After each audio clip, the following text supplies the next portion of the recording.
मैं एक बहुत अच्छे स्कूल में था, एक बोर्डिंग स्कूल में, जहां मैंने देखा लड़कियां और अनैतिकता और पाप की दुनिया।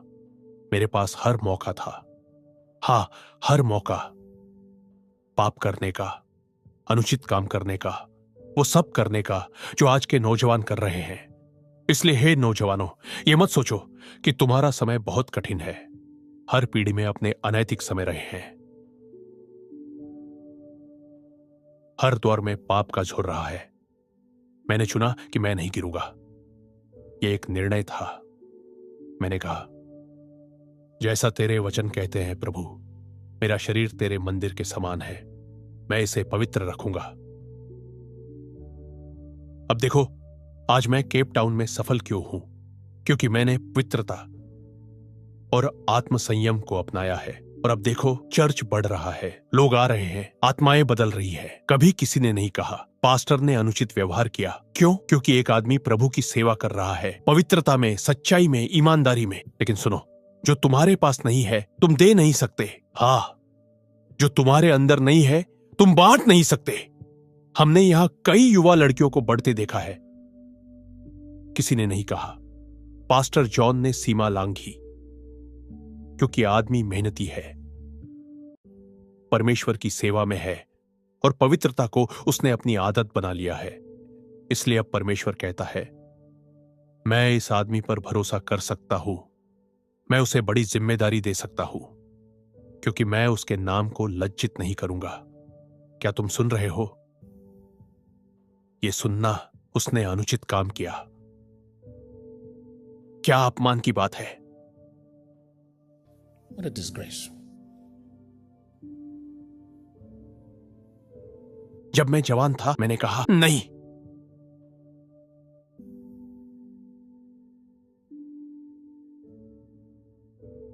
तुम मुझे पाप से नहीं पकड़ सकते। मैं मर चुका हूं उस चीज के लिए। मुझे घृणा है अनैतिकता से। जानते हो, विवाह से परे का पाप, ओ मेरे प्रभु, वो मेरे लिए कोई आकर्षण नहीं है। अगर कोई कोशिश भी करे, मैं कुछ महसूस नहीं करूंगा। मैं सच कहता हूं, कुछ नहीं, मुझे कुछ भी महसूस नहीं होगा। क्यों?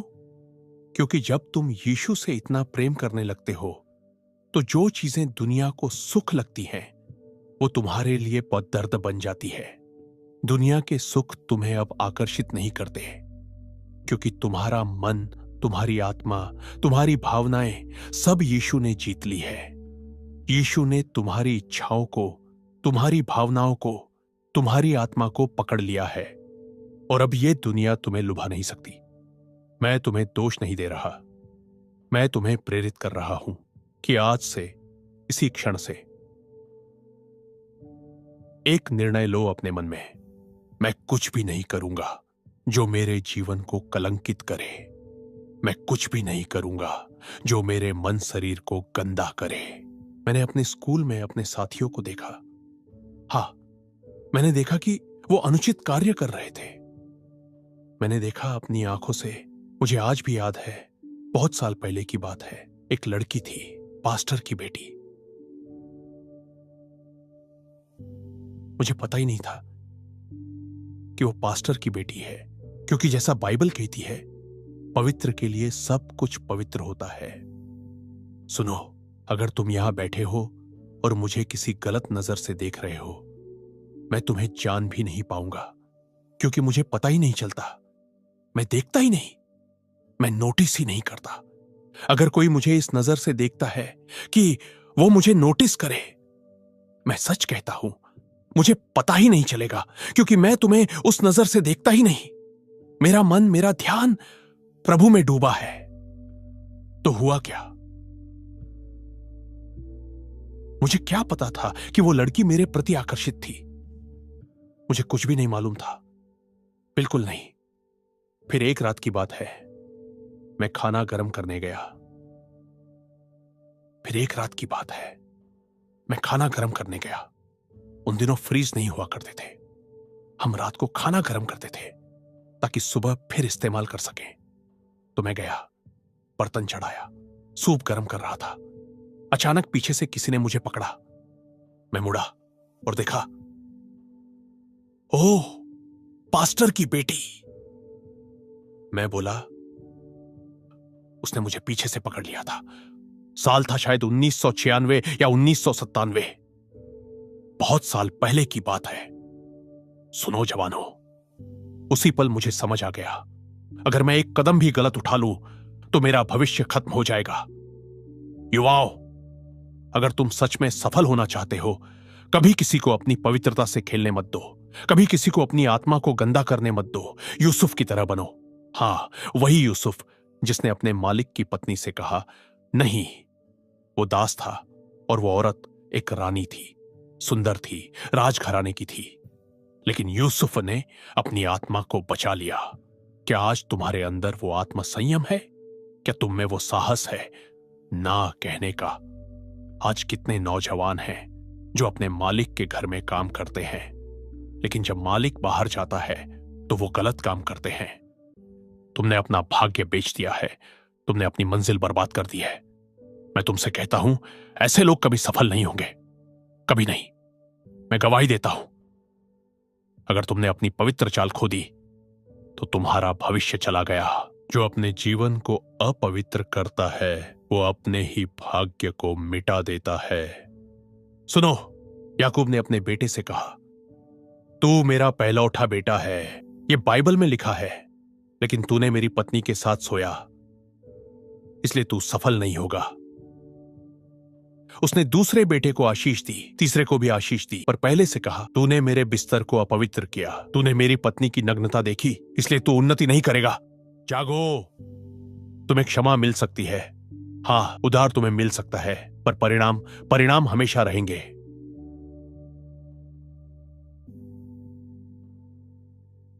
यूसुफ जानता था कि वो पोतीफर की पत्नी को छू नहीं सकता।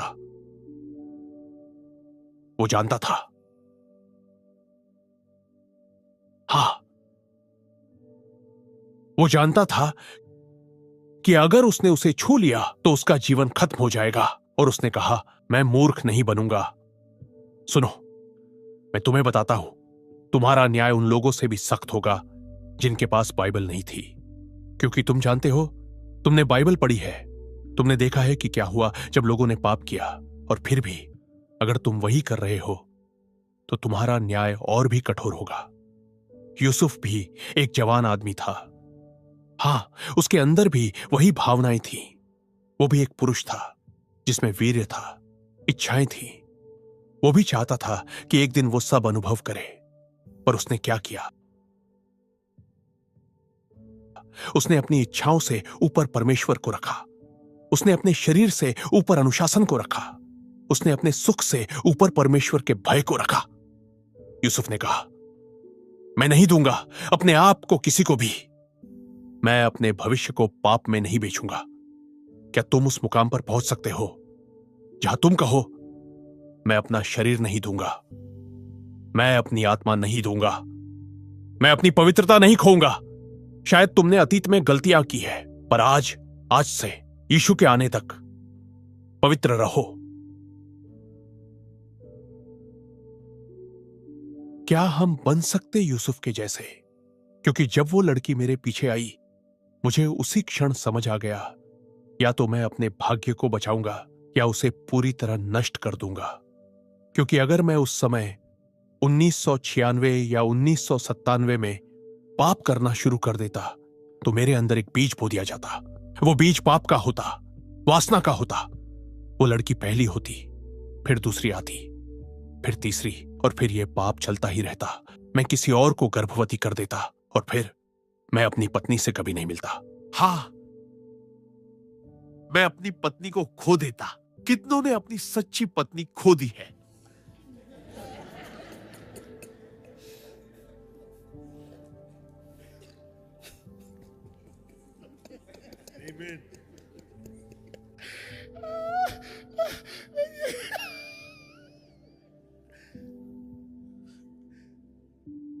सिर्फ इसलिए क्योंकि उन्होंने गलत औरतों के पीछे भागना शुरू किया। तुमने प्यार नहीं, एक चाकू से शादी की है। हाँ, एक दानव से शादी की है। Yes, that's the truth. That's the truth. मैंने इंतजार किया जब तक कि परमेश्वर ने मेरी पत्नी को मेरे सामने नहीं लाया। हालेलुया। अगर मैं पहले ही अपनी इच्छाओं को बिगाड़ देता तो मैं हर औरत से आई लव यू कहता फिरता। लेकिन सुनो, वो लव नहीं होता, वो कंफ्यूजन होता है। तुम जिसे प्यार कहते हो वो अक्सर सिर्फ इच्छा होती है, और जब तुम्हारा मन उसमें नहीं होता तो तुम लस्ट में नहीं, लॉस्ट में होते हो। सुनो, लस्ट और लॉस्ट लगभग एक जैसे लगते हैं। पहले LOST, फिर LUST, क्योंकि जब तुम खो जाते हो तभी तुम वासना में पड़ते हो, और जब तुम खो जाते हो तुम कभी सच्चा प्यार नहीं पा सकते। परमेश्वर का वचन ही तुम्हें सच्चे प्रेम तक पहुंचाता है, और सच्चा प्रेम अनुभूति नहीं, निर्णय है। प्रेम सीखा जाता है, विकसित होता है। प्रेम परमेश्वर में है, वासना में नहीं। प्रेम कोई भावना नहीं है, प्रेम कोई एहसास नहीं है, प्रेम आकर्षण नहीं है, प्रेम वासना नहीं है। परमेश्वर ही प्रेम है। हालेलुया। अगर वो औरत या वो आदमी परमेश्वर को नहीं जानता या परमेश्वर से प्रेम नहीं करता तो उससे दूर हो जाओ। कोई फर्क नहीं पड़ता उसके 6 पैक एब्स हैं या बड़े बड़े मसल्स। इससे कोई फर्क नहीं पड़ता कि उसके शरीर पर कितनी मसल्स है। ये सब दिखावे की बातें हैं, नकली है। मैं तुम्हें सच बता रहा हूं, अगर वह व्यक्ति परमेश्वर से पर्याप्त प्रेम नहीं करता तो उससे दूर हो जाओ। हां, बस दूर हो जाओ, और इस बात में आत्मविश्वासी रहो कि तुम कौन हो। बस साझा करना चाहता हूं, वो लड़की मेरे पीछे आई थी। जब मैंने उसे देखा मैंने पहचाना, यह एक जेजेबेल है, यह एक डिलाइला है। जानते हो मैंने क्या देखा जब उसने मुझे पीछे से पकड़ा? एक सांप। धारणा, अगर मैंने उसे एक अवसर के रूप में देखा होता कि उसने खुद को मुझे सौंप दिया है ताकि मैं उसके साथ पाप कर सकूं और उस एक पल के सुख को पा सकूं, जैसे तुम में से कुछ कहते हो, वाह, यह आदमी मुझ पर मोहित है या यह औरत मुझ पर मोहित है, तो मैं इस मौके का फायदा उठा लूं। नहीं, जब मैंने उसे देखा शास्त्र मेरे भीतर जीवित हो उठे। मुझे अपनी बुलाहट पता थी, मुझे अपने भविष्य का ज्ञान था, मुझे परमेश्वर के वचन का ज्ञान था। मुझे पता था यह एक सांप है, यह एक जाल है, यह एक कब्र है, यह एक जेजेबेल है, यह एक दिलाइला है।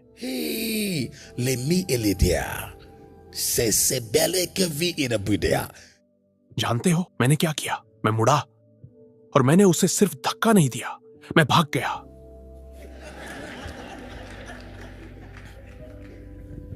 हां, मैं भाग गया। मेरे पैरों का एक हिस्सा मेरे सिर को छू गया। मैं अंधकार से भागकर प्रकाश में आ गया। यही तरह मैंने खुद को बचाया, क्योंकि तुम नहीं जानते अगला कदम वो क्या करने वाली थी। मैं भाग गया और वह क्षण आज तक मेरे मन से नहीं गया। मैं भाग गया।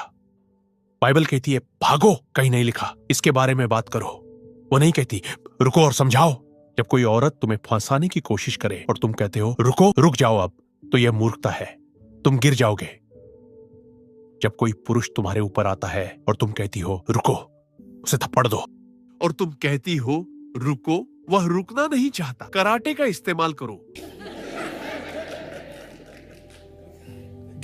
अपना पेपर स्प्रे निकालो और भाग जाओ। तुम अपने आप को यूं ही किसी को नहीं दे सकते।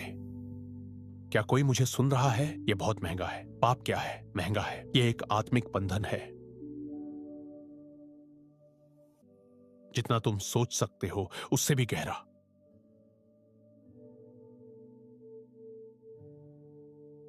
अगर मुझे अपनी पूरी जिंदगी अकेला रहना पड़े तो मैं रहूंगा, धार्मिकता की खातिर। अगर मैं एक स्त्री होता तो मैं खुद से कहता, अगर मेरी शादी न भी हो तो भी परमेश्वर की स्तुति हो, मैं अपनी जिंदगी अकेले ही प्रभु की सेवा में दूंगा। अगर परमेश्वर मुझे सही व्यक्ति न भी दिखाए तो भी यही मेरा निर्णय होगा, क्योंकि केवल एक ही पाप है जिसके बारे में पवित्र आत्मा ने साफ साफ कहा है, और इस पाप के दो परिणाम हैं। पहला, जो व्यभिचार करता है वह अपने ही शरीर के विरुद्ध पाप करता है, और दूसरा, जो परमेश्वर के मंदिर को अपवित्र करता है उसे स्वयं परमेश्वर नष्ट कर देगा। जाओ कुरिन्थियों को पढ़ो, वहां लिखा है परमेश्वर अनैतिकता से घृणा करता है। मुझे नहीं पता क्यों, पर उसमें कुछ ऐसा है जिसे परमेश्वर विशेष रूप से नापसंद करता है। इसी ने कई पास्टरों को कमजोर कर दिया है, कई जनरल्स को गिरा दिया है, कई महान आराधकों को नष्ट कर दिया है पूरी नेशंस में।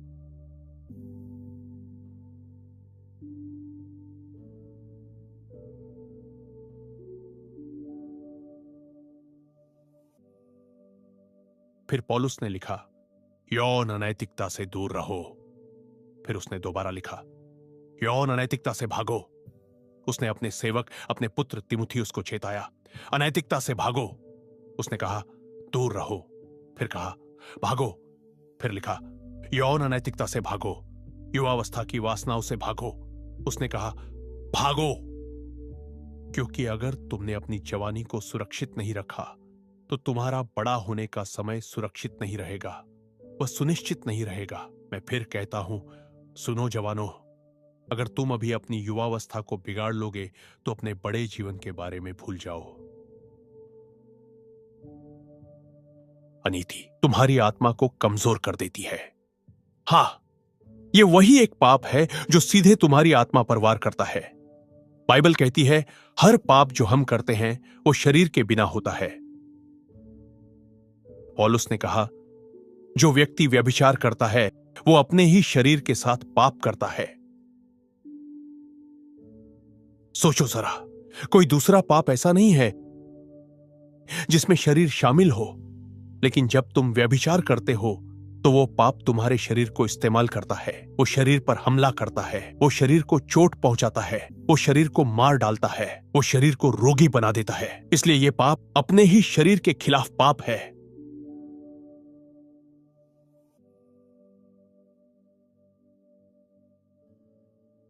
हे पिता, इन्हें सुनने दे मेरे हृदय की पुकार। मैं किसी की निंदा करने नहीं आया, मैं यहां यह बताने आया हूं कि परमेश्वर ने तुम्हें बुलाया है कि तुम इस शरीर में पवित्र जीवन जियो। मुझ पर विश्वास करो। प्रभु की उपस्थिति में यीशु की कृपा से मैं जो कह रहा हूं वो सत्य है। एक समय था जब मैं अपनी जवानी की पवित्रता की गवाही नहीं देना चाहता था, क्योंकि इस पीढ़ी की गुमराही और अधर्म देखकर मुझे लगता था कि कोई विश्वास नहीं करेगा। मैंने कहा, पिता, अगर मैं कहूं कि मैंने अपने युवा दिनों में पवित्रता रखी तो यह पीढ़ी तो हंसेगी। वो कहेंगे, तुम नहीं समझोगे, तुम नहीं जानते हम क्या झेल रहे हैं, तुम्हें वो भावनाएं नहीं आती जो हमें आती है। इसलिए मैं चुप रहा। मैंने कहा, नहीं, मैं अपनी कहानी नहीं बताऊंगा।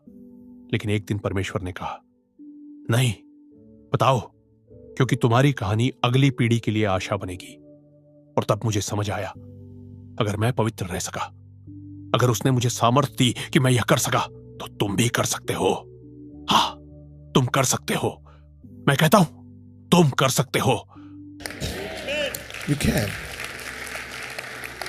I say you can. Trust me. You can. अगर उसने मेरी मदद की, वो तुम्हारी भी करेगा।